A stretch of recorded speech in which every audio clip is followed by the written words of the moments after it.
Hello students, Gujarat secondary and higher secondary education board Gandhinagar દ્વારા આયોજિત એકમ કસોટી એટલે કે unit test 2 11th science subject English 13 કે જે 1 કલાક અને 25 માર્ક્સ માટેની લેવાઈ હતી તેનું આજે આપણે સોલ્યુશન જોઈશું. શરૂઆત કરીએ આપણે સેક્શન એથી. તો સેક્શન એમાં છે write whether the sentence are true or false. Okay, હવે સ્ટુડન્ટ્સ તમે ખાસ ધ્યાન રાખશો કે બોર્ડની એક્ઝામમાં તમારે કઈ રીતે લખવાનું છે ને અત્યારે પણ એક્ઝામમાં કઈ રીતે લખવાનું છે, કારણ કે તમે જો આ સિસ્ટમને ફોલો નથી કરતા તો તમારા માર્ક્સ કપાય છે. એટલે કે તમારે સૌથી પહેલાં તો આખું સેન્ટેન્સ બોર્ડની એક્ઝામમાં તમારે લખવાનું રહેશે. તો અહીંયા ફર્સ્ટ સેન્ટેન્સ છે through out Arunima's life everything હેડ કમ ઇઝી. તો આ જે સેન્ટેન્સ છે એ છે ફોલ્સ. તો આપણે લખીશું આખા સેન્ટેન્સ લખ્યા પછી ફર્સ્ટ સેન્ટેન્સ ફોલ્સ છે, તો આપણે ફર્સ્ટનો આન્સર છે false. Second, Alibhai love to observe nature. તો એ યુનિટના આધારે આપણે જોઈશું. તો એ સેન્ટેન્સ છે ટ્રુ. તો આખું સેન્ટેન્સ લખ્યા પછી આપણે લખીશું true. Okay. Third sentence, the greatest satisfaction comes from getting what one wants. તો એ જે યુનિટ છે એના આધારે એ સેન્ટેન્સ છે, તો એ સેન્ટેન્સ તમારું છે ટ્રુ. તો આપણે જોઈશું એ પ્રમાણે ફર્સ્ટ સેન્ટેન્સ તમારું જે છે એ છે ફોલ્સ, સેકન્ડ છે ટ્રુ અને થર્ડ પણ છે ટ્રુ. તો આખું સેન્ટેન્સ લખ્યા પછી આપણે અહીંયા લખીશું ટ્રુ કે ફોલ્સ. બરાબર છે? તો આ રીતે આખા વર્ડમાં લખવાનું છે, ખાસ ધ્યાન રાખશો. ઓકે, હવે આપણે આગળ વધીએ અને એ છે find out and write the nearest meaning. Nearest meaning એટલે કે આપણે જેનો ખૂબ જ નજીકનો સિમિલિયર વર્ડ હોય એવો. તો કઈ રીતે લખશો? તો સૌથી પહેલાં તમારે જે તમને નંબર 4, 5 અને 6 પર વર્ડ આપ્યો છે એ વર્ડ ફરજિયાત પહેલાં લખવાનો છે. જેમ કે ફર્સ્ટ છે તમારો ફીબલ, સેકન્ડ છે ઓબ્સ્ટેકલ, થર્ડ છે એબેન્ડન, ને પછી એના સિમિલિયર તમારે કેવી રીતે લખવાના? તો કે પહેલાં લખીશું ફીબલ અને ફીબલ કરીને ઇઝ ઇક્વલ ટુ કરીને જે ચારમાંથી સાચો જવાબ છે તો આપણો જવાબ જોઈએ. ફર્સ્ટ છે સ્ટાઉટ. સ્ટાઉટનો મતલબ થાય છે ખડતલ બહાદુર, એટલે એ તમારો મિનિંગ નથી, કારણ કે ફીબલનો મતલબ થાય છે નબળું. બરાબર? એ અર્થમાં છે ડરપોક હોય એવું. તો એ વીક. વીક એટલે નબળું, તો એનો જવાબ છે ફીબલનો વર્ડ છે વીક. બરાબર? તો આપણે લખીશું આવી રીતના ફીબલ ઇઝ ઇક્વલ ટુ વીક, એની સામે જ લખીશું. બરાબર છે? હવે ત્રીજો છે તમારો વર્ડ છે WEEK વીક. એનો મતલબ થાય છે અઠવાડિયું. અને ફ્યુરિયસનો મતલબ થાય છે હિંસક, વાઇલ્ડ. તો ચારેમાંથી તમારો સાચો જવાબ છે ફીબલનો છે વીક, WEAK. તો આ રીતે લખીશું feeble is equal to weak. Okay. ફિફ્થનો વર્ડ ઓબ્સ્ટેકલ. ઓબ્સ્ટેકલનો મતલબ થાય છે અડચણરૂપ જે થઈ શકે એવું, વિઘ્ન કરતા. બરાબર છે? તો એના માટેનો ફર્સ્ટ વર્ડ છે હડલ. તો હડલનો મતલબ થાય છે વિઘ્નરૂપ, અડચણરૂપ. સિક્યોરિટીનો મતલબ છે સુરક્ષા. સેફટીનો મતલબ છે સલામતી. અને એનિમીનો મતલબ છે શત્રુ. તો આપણો જવાબ સાચો છે obstacle is equal to hurdle. Sixth word છે એબેન્ડન. એબેન્ડન એટલે ત્યજી દેવું. તો ત્યજી દેવુંનો સાચો જવાબ છે આપણો ચારમાંથી. તો પહેલું છે વેકેશન. તો વેકેશન એટલે રજાઓ. લીવ એટલે છોડી દેવું. તો એબેન્ડન એટલે છોડી દેવું. તો એ જ રીતે એનો લીવ વર્ડ પણ એબેન્ડન છે. રિસ્ટ્રેઇન. રિસ્ટ્રેઇન એટલે અંકુશમાં રાખવું, નિયંત્રણ કરવું અથવા બંધનરૂપ. અને વાઇલ્ડનેસનો મતલબ થાય છે જંગલી. બરાબર છે? તો આપણે અહીંયા ક્યાંય કોઈ મિનિંગ એનો બીજા વર્ડનો થતો નથી. તો abandon is equal to leave. તો તમે લખશો feeble is equal to weak, obstacle is equal to hurdle અને abandon is equal to leave. આ રીતે આપણે કમ્પ્લીટ કરીશું. હવે આપણે વધીએ આગળ સેક્શનમાં. Next, select the most appropriate language function from the brackets and write them against sentence. આ ખાસ વર્ડ ધ્યાનમાં રાખો. Against sentence. અગેન્સ્ટ સેન્ટેન્સનો મતલબ છે તમારે ફરજિયાત જે તમારો સેન્ટેન્સ નંબર 7, 8, 9 અને 10 છે ને ફરજિયાત લખવાનું છે. તમારામાંથી કેટલાક સ્ટુડન્ટ સીધું એવું જ લખે છે કે 7 એટલે જે જવાબ આવતો હોય તે ફંક્શન.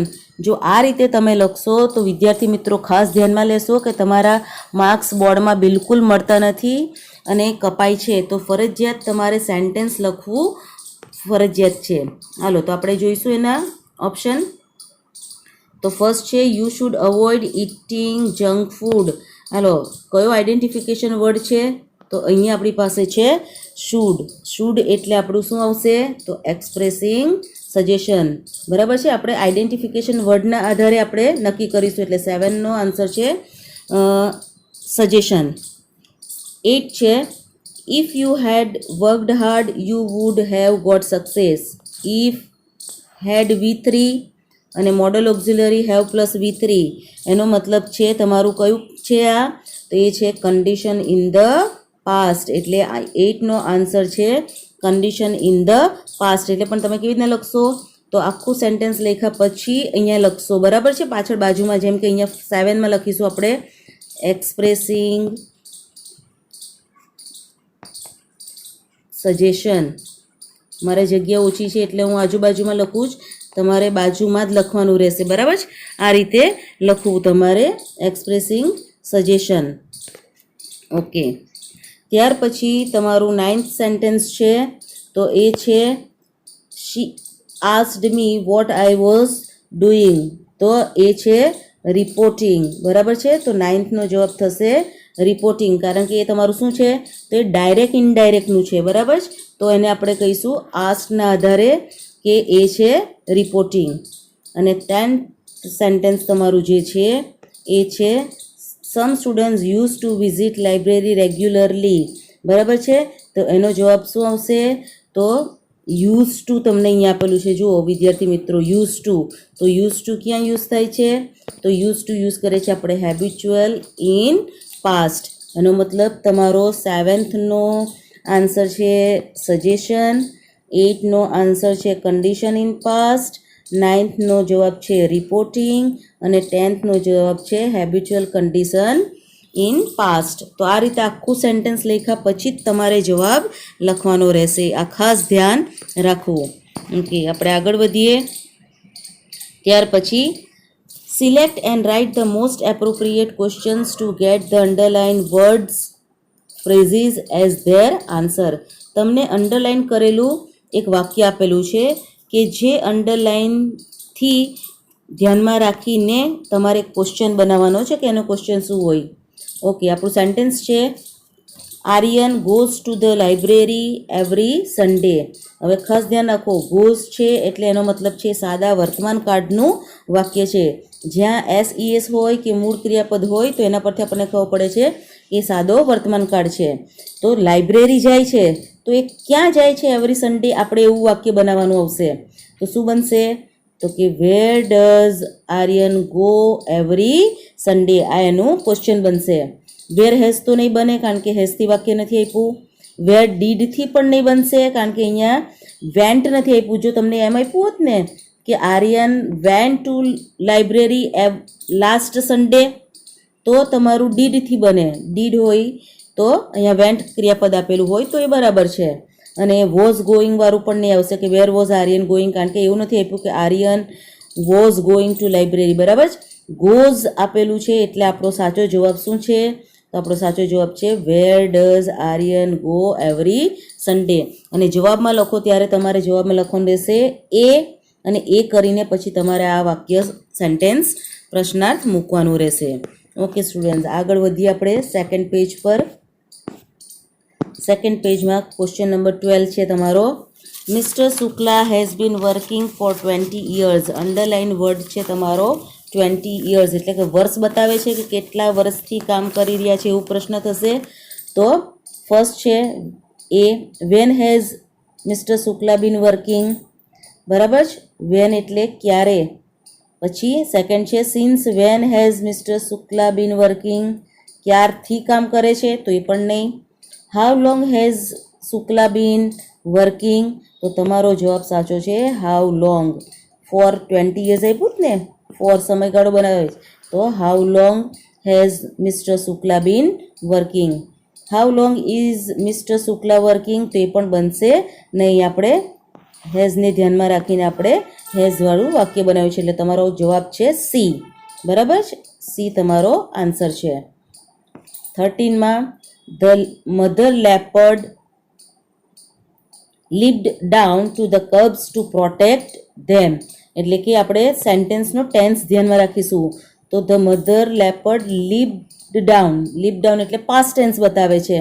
તો પાસ્ટ ટેન્સ બતાવે છે અને ટુ પ્રોટેક્ટ ધેમ નીચે અંડરલાઇન કરેલી છે, તેમની રક્ષા કરવા માટે. તો તેમની રક્ષા કરવા માટે મધર લેપર્ડ શું કરે છે? Leap down. તો when did the mother leap down to the cubs, when તો આવે જ નહીં. વેન ડુ પણ નહીં આવશે કારણ કે સાદો વર્તમાન કાળ નથી, એટલે આ બી ઓપ્શન ન હોઈ શકે. વાય ડુ, તો ડુ પાછું નહીં આવે. તો રહ્યો જવાબ વાય ડીડ. તો જવાબ તમારો સાચો છે. Why did the mother leopard leap down to the cubs. બરાબર છે, કારણ કે અહીંયા લીપ ડાઉન એ પાસ્ટ ટેન્સ છે, તો અહીંયા ડીડ છે અને ટુ પ્રોટેક્ટને ધ્યાનમાં રાખીને આપણે પ્રશ્ન વાયનો સિલેક્ટ કરીશું. એટલે સાચો જવાબ છે તમારો ડી. તો આ રીતે આપણે આ સેન્ટેન્સ પણ લખીશું. હવે આપણે જોઈએ પેરેગ્રાફના ક્વેશ્ચન આન્સર. હવે સૌથી વધારે તમારા માર્ક્સ જો કપાતા હોય તો આ પેરેગ્રાફ ક્વેશ્ચન આન્સરમાં છે, કારણ કે તમે ટુ ધ પોઈન્ટ આન્સર નથી લખતા, પેરેગ્રાફમાંથી કોપી મારીને લખો છો. તો થોડુંક ધ્યાન રાખીશું કે આપણે આન્સર કઈ રીતે લખીશું. તો એની સૂચના છે read the extract and answer the question. તમે આપેલા પેરેગ્રાફને વાંચો અને એના પ્રશ્નોના જવાબ આપો. પેરેગ્રાફ તમે સ્ટુડન્ટ્સ વાંચ્યો જ હશે, તો એને ધ્યાનમાં રાખીને આપણે 14th નંબરનો ક્વેશ્ચન જોઈએ. What is the local name of the mount Everest? What જે છે તેની જગ્યાએ તમારે એ એવરેસ્ટનું લોકલ નામ શું છે એ લખવાનું છે. તો પેરેગ્રાફને આપણે વાંચ્યો તો એમાં લખ્યું છે સાગર મથા. તો એનો જવાબ છે, એટલે આપણે જવાબ શું લખીશું? અહીંયાથી સ્ટાર્ટ કરીશું. વોટની જગ્યાએ આપણે મૂકીશું સાગરમથા. તો Sagarmatha is the local name of mount Everest. આ એની વાક્ય રચના થશે. એટલે ધ્યાન રાખો, આપણે શું લખીશું? તો કે Sagarmatha MATHA Matha is the local name of the mount Everest. હવે ખાસ ધ્યાન રાખો વિદ્યાર્થી મિત્રો કે લખતા વખતે સાગરમંથામાં એસ કેપિટલ, એમ કેપિટલ અને માઉન્ટ એવરેસ્ટમાં એમ અને ઈ પણ કેપિટલ. તો આ બધી બાબતનું તમે નાનું નાનું ધ્યાન રાખશો કે જેથી તમારા માર્ક્સ કપાય નહીં. ઓકે, ત્યાર પછી second, how was the last track to the peak? પ્રશ્ન છે ટોચ પરનો છેલ્લો રસ્તો કેવો હતો? તો એના માટેનો શબ્દ તમને અહીંયા પેરેગ્રાફમાં આપેલો છે. તો એ છે it was very dangerous and narrow path. તો આપણે જવાબ શું લખીશું? The last track of the peak was, અહીંયાથી શરૂ કરીશું ધ લાસ્ટ ટ્રેકથી.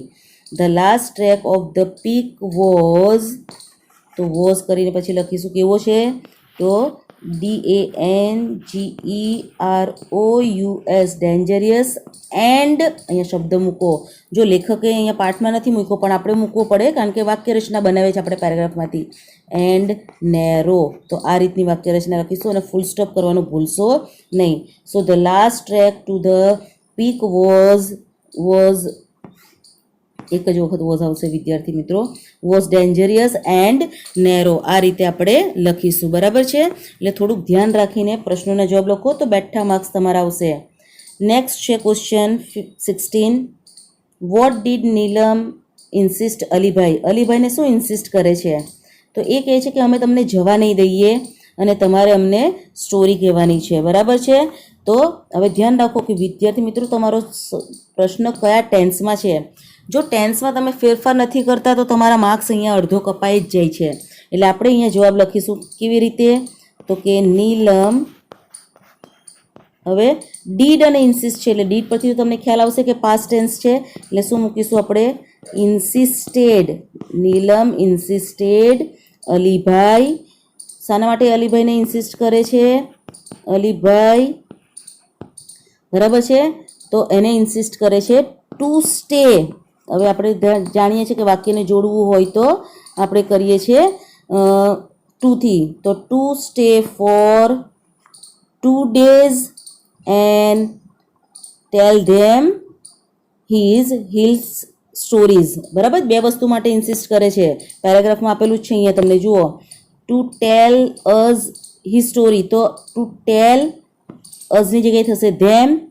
યોર એટલે આપણે કહીએ છીએ કે તેની, તો to tell them his hill story. બરાબર છે, આ ફેરફાર કરીશું, ઇનડાયરેક્ટમાં આન્સર લખીશું. And to stay for 2 days એટલે આખો જવાબ તમારો થશે Neelam insisted Alibhai to tell them his hill stories and to stay for 2 days. Okay, ત્યાર પછીનો ક્વેશ્ચન છે તમારો, why did they all keep awake sitting on Alibai's bed? એટલે કે ફરીથી પાછો ડીડ ને છે અને મૂળ ક્રિયાપદ છે કીપ.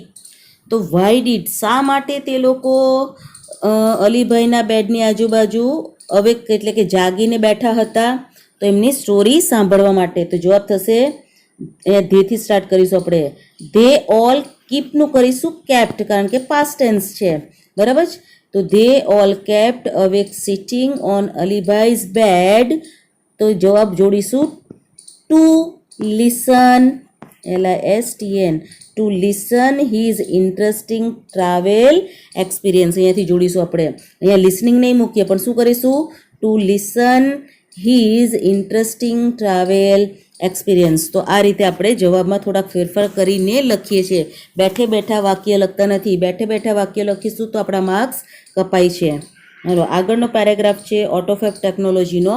તો એમાં છે, what is the benefit of autofab for human being? તો ઓટોફેબનું બેનિફિટ એટલે લાભ શું છે? તો એ જવાબ સીધો તમને આપ્યો જ છે. The benefit of AutoFab for human being is પાછળ લખીશું, is અહીંયાથી સ્ટાર્ટ થશે, is to acquire powers to manipulate the properties of matter. બરાબર છે, is to થી સ્ટાર્ટ કરી દઈશું અહીંયાથી, અને અહીંયા સુધીનો આ તમારો 18 નંબરનો આન્સર થશે. ઓકે, ત્યાર પછી 19, which thing does the industry use? ફરીથી પાછો આપણે પેરેગ્રાફને જોઈશું. તો ડઝ છે અને યુઝ છે, એટલે ક્રિયાપદને શું લગાડીશું આપણે? SES. તો યુઝિસ પહેલું જ કરવાનું રહેશે જ્યારે જવાબ લખો ત્યારે. જો યુઝ લખશો તો અડધો માર્ક્સ જાય છે.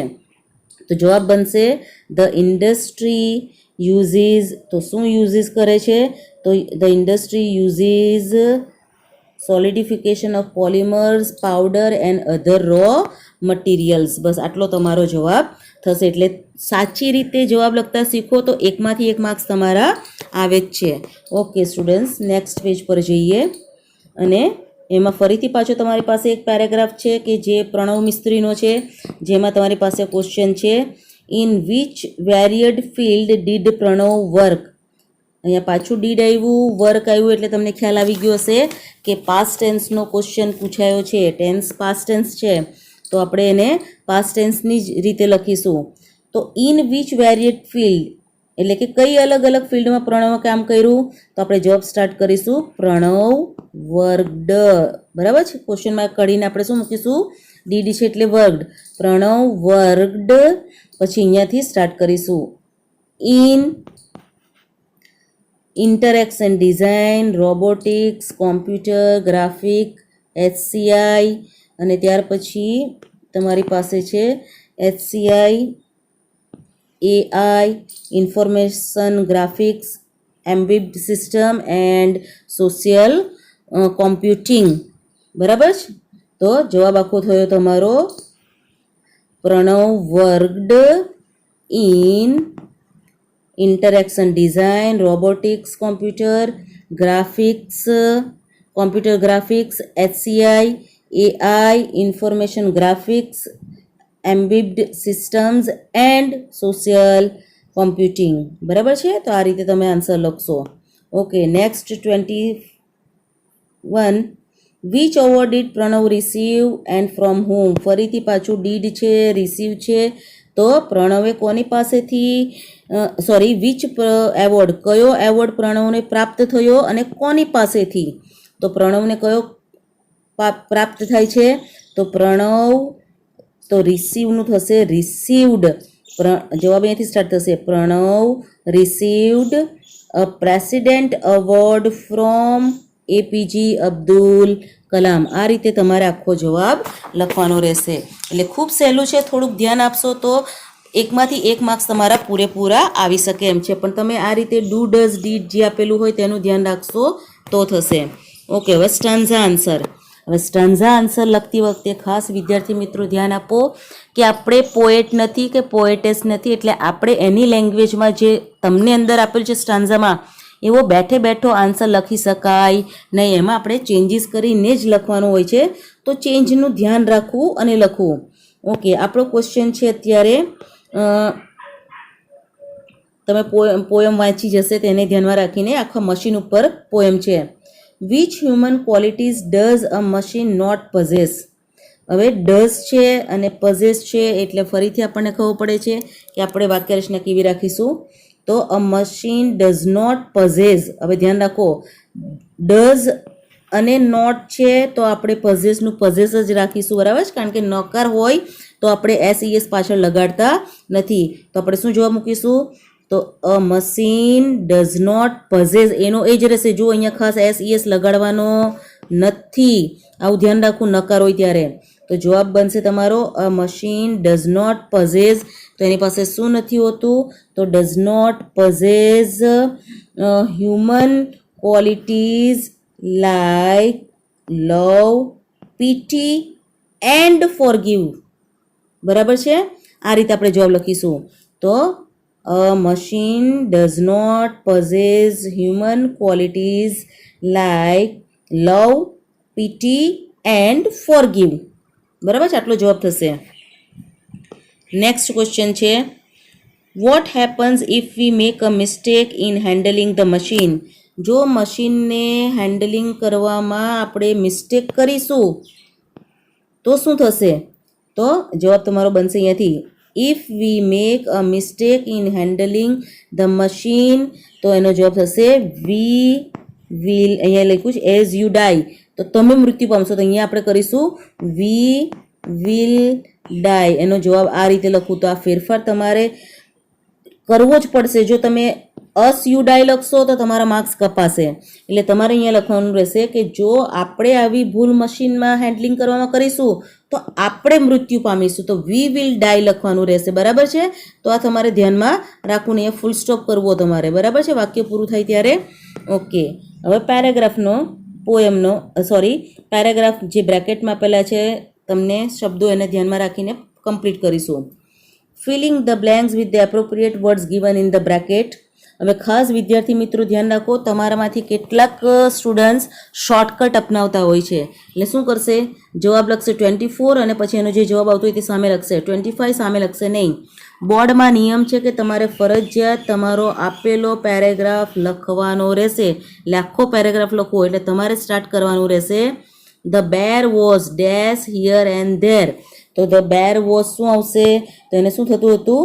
તો કે બ્લીડિંગ. તો તમે આખો જવાબ લખશો ધ બેર વોઝ, અહીંયા તમે લખશો બ્લીડિંગ. હિયર એન્ડ ધેર, પછી વાક્ય પૂરું કરો.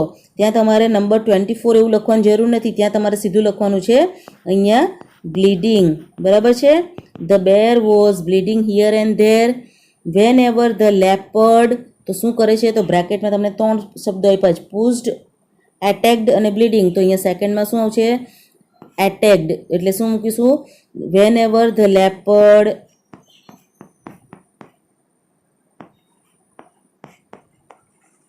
બરાબર છે? એ તમારો જવાબ થશે.